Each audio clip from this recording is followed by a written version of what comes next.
Hi, my name is SUJITRA SARAVANAN. My matric card number is 09DEP20F2009. Hello, my name is SHVIKA A. JAIRAJ. My registration number is 09DEP20F2004. Hi, my name is KHIRTIGAH A. Jeyaviran. My registration number is 09DEP20F2801. Hi, my name is AMARAN son of RAHMAN. My registration number is 09DEP20F2017. Hi guys, today in this video I would like to talk about vector. Vector in physics is a quantity that has both magnitude and direction. It is typically represented by an arrow whose direction is the same as the quantity and whose length is proportional to the quantity's magnitude. Although a vector has magnitude and direction, it does not have position. That is, as long as its length is not changed, a vector is not altered in the displaced parallel to itself. In contrast of vectors, ordinary quantities that have a magnitude but not a direction are called scalars. For example, displacement, velocity, and acceleration are vector quantity, while speed, the magnitude of velocity, time, and mass are scale. Now I want to explain about application of vector in engineering. Vectors are used to represent physical quantity that have a magnitude and direction associated with them. For example, the velocity of an object is a vector. The direction of the vector specifies the direction of travel, and magnitude specify the speed. Moreover, the force acting on an object is a vector. Furthermore, vectors are used in engineering mechanics to represent quantities that have both a magnitude and direction. A vector is an object that has magnitude and direction and satisfies the laws of vector addition. Vectors are used to represent the physical quantities have the magnitude and direction associated with them. For example, velocity of an object is a vector. The magnitude of a vector PQ is the distance between the initial point P and end point of Q. In symbol, the magnitude of PQ is written as shown. If the coordinates of the initial point and the end point of a vector given, the distance formula can be used to find its magnitude is as shown in below. Now I'm going to explain about the mathematical solution in vector. A cable as shown below is used to tether the top of a pole to a point on the ground. The cable has a tension force of 3 kN that acts along the direction of the cable as shown below. What are the X, Y, and Z components of the tension force acting on the top of the pole? So first step, we have to calculate the magnitude of the L. So we use the formula L equals to square root 3 squared plus 6 squared plus 2 squared, and the answer is 7 meter. After we find the magnitude of the L, we can calculate the X, Y, and Z. To find the X, we use Tx equal to negative 3 over L times with 3 kilonewton, where L is the magnitude that we have find as the earlier, which is L equals to 7.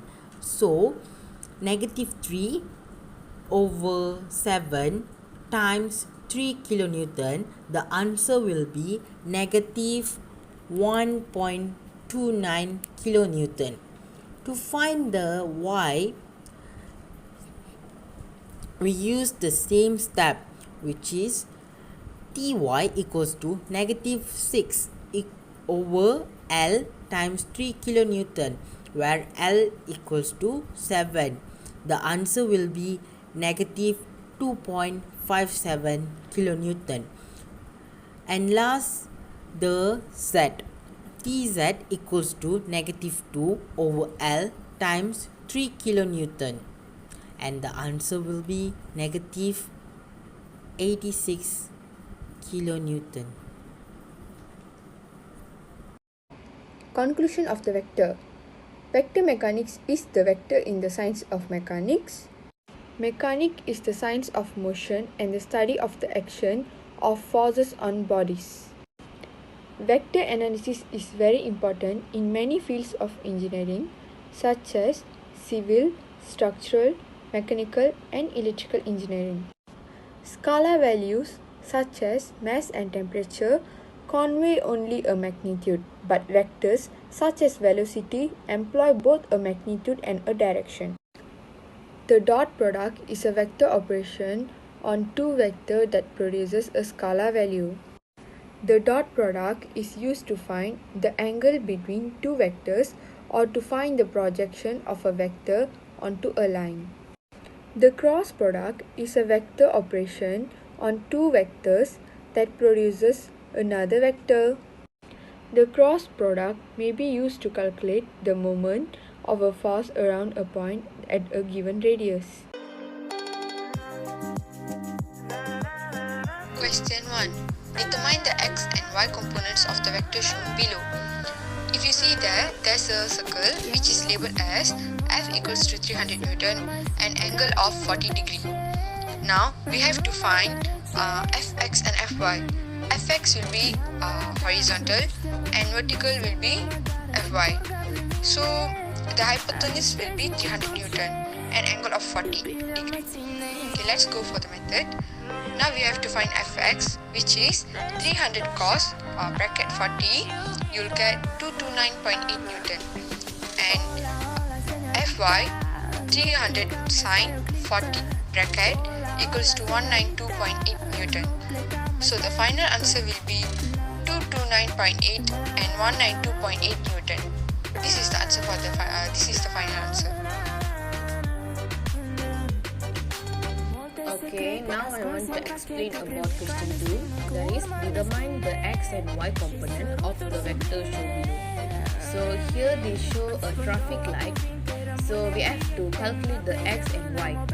So first of all, after we see the question, we have to know the triangle of the fx and fy.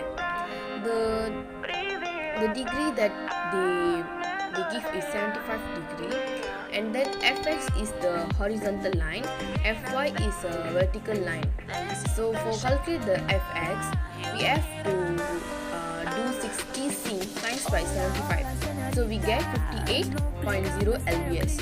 For fy, we have to do 60 cos times by 75. So we get 15.5 lbs. So the total F for Newton is 58.0 and 15.5 lbs. The velocity vector of hockey puck shown below is given in component form. Determine the magnitude and direction of the velocity with respect to the axis given. After we see question like this, we should convert into triangle, that is theorem Pythagoras. The solution is modulus V equals to S square plus by 2.5 square. We have to square root. Okay, the answer is 5.59 meter per second. After that, theta equals to tangent negative 1 times by 2.5 over 5. The answer is 26.57. Question 4. Determine the x, y and z components of the force vector shown below. In the question, the given is 45 Newton, 30 degree angle and 20 degree angle. First of all, we have to calculate the xz component first. To find the xz component, we use 45 Newton and 30 degree angle. So xz equals to 45 cos negative 30, and the answer will be 38.97 Newton. After that, we can calculate the component y. Component y equals to 45 sine negative 30, and the answer will be negative 22.5 Newton. After we find the component y, then only we can calculate the component x. Component x equals to xz cos 20.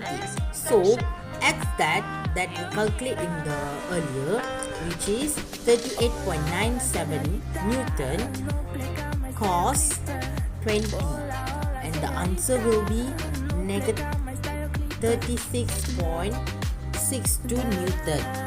And the last, we calculate the component z.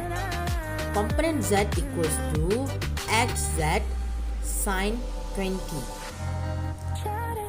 Xz equals to 38.97 and multiply by sine 20, and the answer will be 13.33 Newton.